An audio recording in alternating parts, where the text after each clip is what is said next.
बकभूत असम में बहुत भूतिया किस्से हुए हैं। उनमें से एक दिलचस्प भूतिया किस्सा है बकभूत। यह वो भूत होते हैं जो सिर्फ मछलियां खाते हैं। असम में स्थित गुवाहाटी में बकभूत के किस्से को बहुत अहमियत दी जाती थी।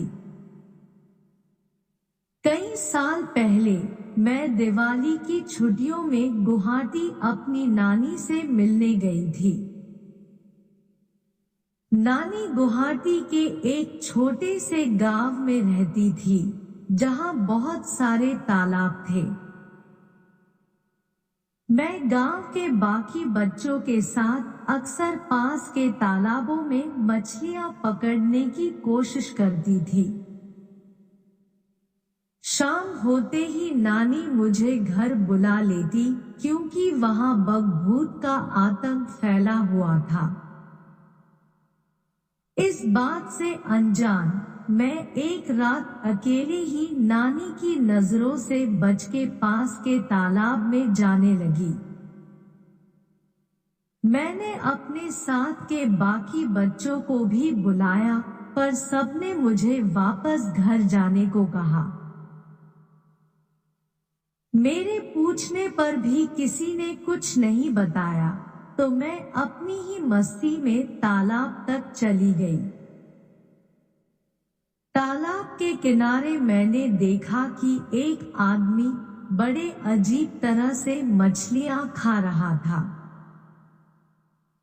पूरी मछली मुंह में डाल रहा था और कांटों सहित ही खा जाता। खाते वक्त वो बहुत ही भयानक आवाजें निकाल रहा था। मैं बहुत डर गई और वापस घर आ गई।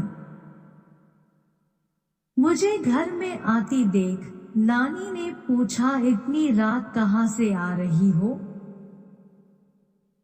और इतनी डरी हुई क्यों हो? मैंने तालाब वाली पूरी बात बताई और नानी ने सुनकर उस बकभूत का रहस्य बताया कि कई साल पहले एक भिखारी आदमी घर घर जाकर खाने को मांगता था। एक दिन तालाब में पांव फिसलने के कारण वो डूब गया और उसकी मौत हो गई।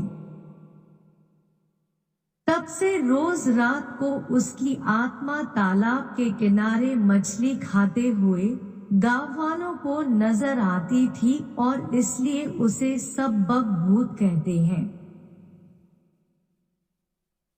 तुम भी उसी तालाब पर गई और तुमने वही बकभूत देखा। नानी की बात सुनकर मैं बहुत डर गई और फिर कभी रात के वक्त उस तालाब पर कभी नहीं गई। आज भी उस बकभूत को कई लोग मजाक समझते हैं, पर ऐसे ही कई किस्से असम की हर गली या गांव में अधिकतर सुनने को मिलेंगे। कुछ आत्माएं अपनी अधूरी इच्छाओं को पूरा करने इस धरती पर कोई न कोई जगह ढूंढ लेती है, पर हमें इनसे सावधान रहना चाहिए।